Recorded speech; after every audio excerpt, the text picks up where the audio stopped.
The Reaper. Her relic is a scythe called the Verdict. Gwynn travels the land, passing judgment. If there was a warlock based on movement,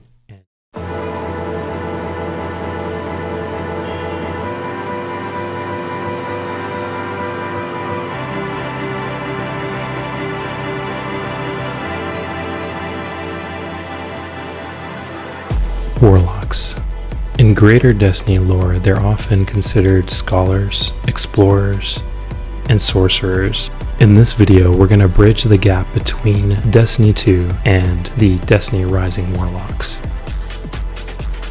It's important to note that these characters just embody the concept of warlocks within the Destiny universe. At the time of recording this video, in terms of lore, we do not know if the concept of warlock actually exists within the Destiny Rising lore on this timeline. Even so, we still have glaring evidence that they are considered warlocks. The brief recap on warlocks is they study different ways on how to manipulate light and darkness. Out in the world of Destiny 2, this often turns into ranged attacks. At this point in time in the Destiny 2 timeline, we are manipulating a lot of different elements, but I digress. So back to how we can tell that they're actually warlocks. I told you about the warlock bonds, but the next obvious thing would be their robes. While each warlock's robes actually can tell you a story about where they've come from, which is sort of a full circle moment. Back in D1, the devs were telling us that our armor was supposed to tell a story about where we're from, or rather, what we've accomplished. The other aesthetic thing that you'll notice is that they all have the exact same melee and they have the same jump. These are also the same as the Warlock class in Destiny 2.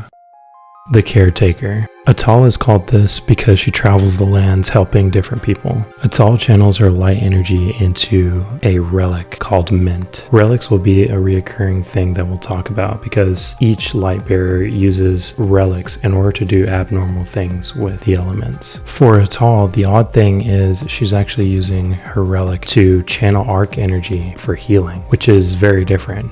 We're used to solar being the healing element inside of Destiny 2. She's the fastest healer in the game and she also does blinding. This makes her really effective in PvP. Finally, her super is a remnant of the solar subclass super Song of Flame in Destiny 2, but instead it's using arc. The Novice. Tantu actually has two consciousness occupying his body. His relic is a sword called Parhelion Wing. One of him is able to manipulate solar in a corruptive manner and the other in a healing manner. For all of my D2 players out there, this is probably the most traditional warlock in the game. Tantu can drop healing nades that turn into healing rifts for other players to walk into and get healing. Tantu's super is exactly like Well of Radiance in Destiny 2, with one caveat. If you have the corruptive side of Tantu selected, then you'll actually create an empowering well that boosts other people's damage, while in his other mind, he actually creates a healing well of radiance. The Reaper. Her relic is a scythe called the Verdict. Gwynn travels the land, passing judgment. If there was a warlock based on movement and being able to traverse really quickly, it would definitely be Gwynn. Her and Attal are partners, and you can look at them as yin and yang. While Gwynn is a close-range warlock, she has some of the best survivability. Despite her using close-range weapons, she's definitely one to consider. Finally, her super is exactly like Novice. One of the key differences here is she uses her relic, the Verdict, to attack. Ahamkara Bane. Estela travels the lands hunting down Ahamkara, the Destiny universe's version of dragons. Estela's relic is the Spiteful Whisper, Ahamkara bones left behind that still have some of its magical properties, as well as the lingering consciousness of the Ahamkara the bones belong to.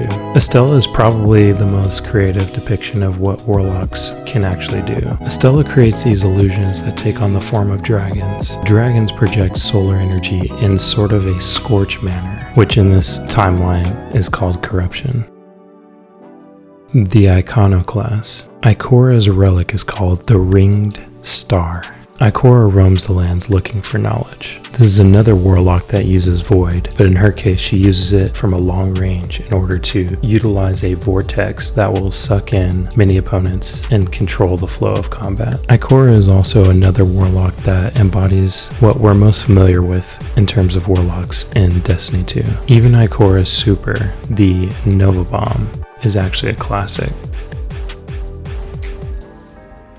And finally, the Weaver. Rossi 11 travels the lands looking to repent for something he deeply regrets. Rossi 11's relic is called the Marionette. The Marionette allows Rossi 11 to channel his light energy in order to create barriers. The barriers mainly serve as cages for his enemies, however they're also used to protect his allies. Rossi 11's super is a photoelectric gate, a gate weaved of lightning. Lastly, I just wanted to mention 2 Warlocks that are on my wish list coming up soon. And by all means, these 2 Warlocks have been teased in-game. These are potential spoilers, so feel free to skip. The first is Osiris, who seems to be somewhat of a mentor to Ikora.